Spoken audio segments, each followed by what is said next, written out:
Voilà. Alors vous avez peut-être des petites crasses en bas à gauche de l'image du chat noir là. Avec la flèche blanche, vous allez pouvoir englober ça.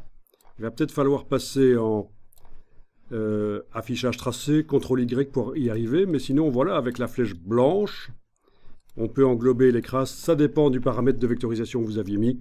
Parfois vous l'avez encore, parfois vous l'avez plus. Et voilà, la crasse est supprimée, c'est bon.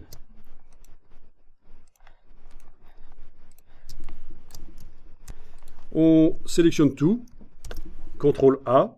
Tant qu'à faire, on va tester sur les deux en même temps, hein, parce qu'on est un peu pressé par le temps. CTRL A. Et vous allez supprimer les fonds et les contours par la palette des outils.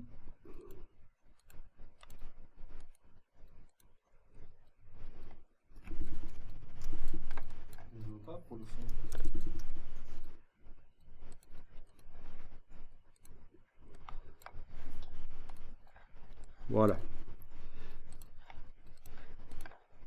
À force de... Ok.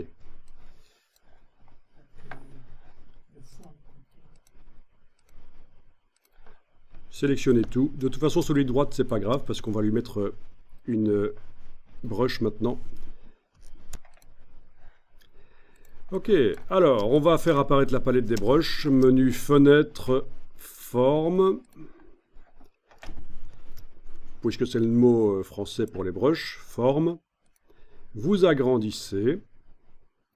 Et là, vous avez une brush artistique qu'on va déjà pouvoir utiliser. Vous l'appliquez sur nos chats.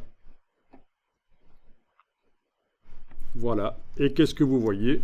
Eh bien, les chats sont créés avec cette brush qui est un espèce de fusain. Ah oui, il faut bien avoir la case de contour en avant-plan. De toute façon, il n'y a pas le choix. Il faut avoir une couleur dans la case de contour. Donc ça, c'est intéressant. Vous avez le dessin qui est fait avec cette forme artistique.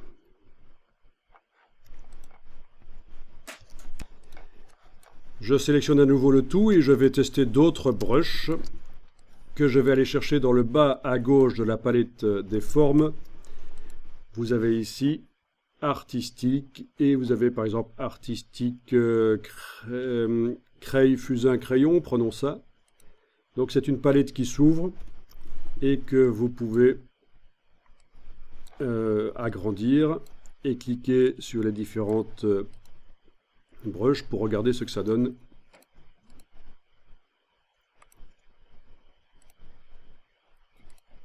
Chaque fois que vous cliquez sur une brush, elle se met dans la palette des outils, même principe que les motifs quand on allait en chercher.